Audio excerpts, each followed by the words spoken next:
Now hear me out. You dive into the first episode, no expectations, and suddenly, you're left speechless. It's a story about a doctor who starts slacking off at work just to watch a 16-year-old idol perform. Even though he's fully aware that the idols are often created by the industry, he just doesn't care, and he's still the biggest fan of Ai Hoshino. It all begins with a touching dream of a frail patient who aspired to be an idol. We get to see a heartwarming conversations between our doctor and Sarina. She's a big fan of Ai, who has been battling a tumor, and she couldn't stop talking about her. The doctor, in a moment of kindness, well, he suggested that she should become an idol herself when she gets better. They even made a promise that if that does happen, she's gonna marry him when she turns 16. Sadly, things take a heart-wrenching turn when Sarina loses her battle to illness, and Garu decides to honor her dream and take it with him, and he became the biggest fan instead. In an unexpected twist, well, Ai, the same idol, paid a visit to our doctor. She's not sick, but she is indeed pregnant. A 16-year-old idol has twins. And at that point, I was really hooked. I ended up watching the entire anime in just one go. It's also fascinating to know that in Japan, having a boyfriend or kids can be a big problem for idols. They often have to keep these things a secret because the Japanese people, they hate that their idol is having a love interest. But I decided to keep the babies, and after some heartfelt talks with the doctor about the future, about the family, and the reason for living, the doctor makes it his mission to ensure the safe birth of the babies. After heading home, our doctor gets confronted by somebody. He chases him down just to later find out he's a crazy obsessive fan, and that leads him to break down, and he decided to follow him, who in a rush pushes him down a mountain and kills her doctor. At the same time, Ai is calling him because she's giving birth, and unfortunately, he's dead. He's no longer around. Garu gets isekai'd. He's reborn as the child of his #1 idol, and now goes by the name of Aquamarine.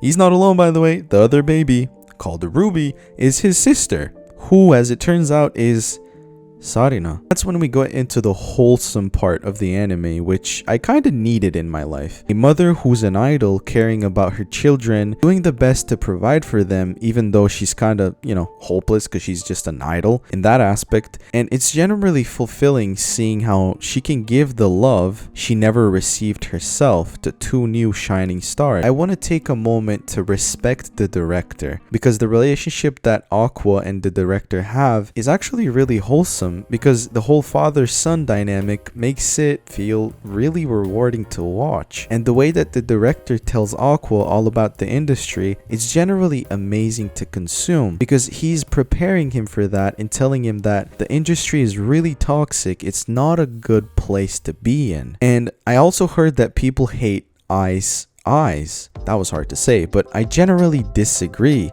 because I love how the eyes are meant to show that she's a real star and she's very special in the industry. There's this moment in anime I would like to appreciate, because I was about to perform and the production team was just slandering her like nobody's special except for her looks, and then once the cameras roll out, bam, she is the star and everybody's stunned, and the manager gets what he wants. He's like, yup, that's my girl, let's go, that type of thing just made my heart so warm. And also the moment where Aqua and Ruby came to her show and promised they won't make a scene, but at the end they just go out and fully fangirl her, and that makes her actually smile for real, so she gets the real compliments on social media. So I felt that, at that point we got everything we needed. Things just seemed too perfect. The seal for me was broken when the person who killed Aqua in his previous life greets them at the door of their new house. But this time, he came with roses, which he immediately drops on the floor and stabs Ai in the stomach. And as Ai is drawing her last breaths, we witness the true love in her words to her children.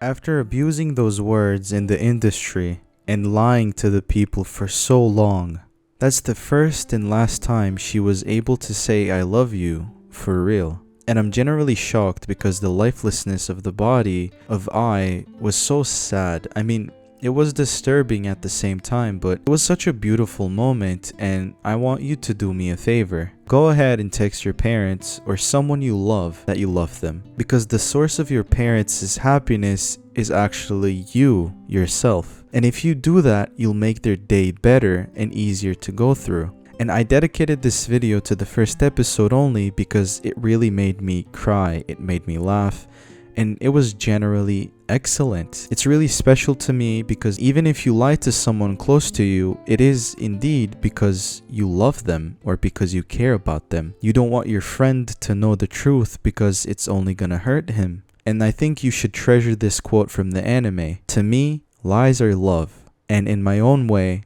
I thought I was expressing it. With that, if you wouldn't mind, sub to the channel, like the video if you want me to cover part 2 of the series, and click on this video because YouTube thinks you'll enjoy it.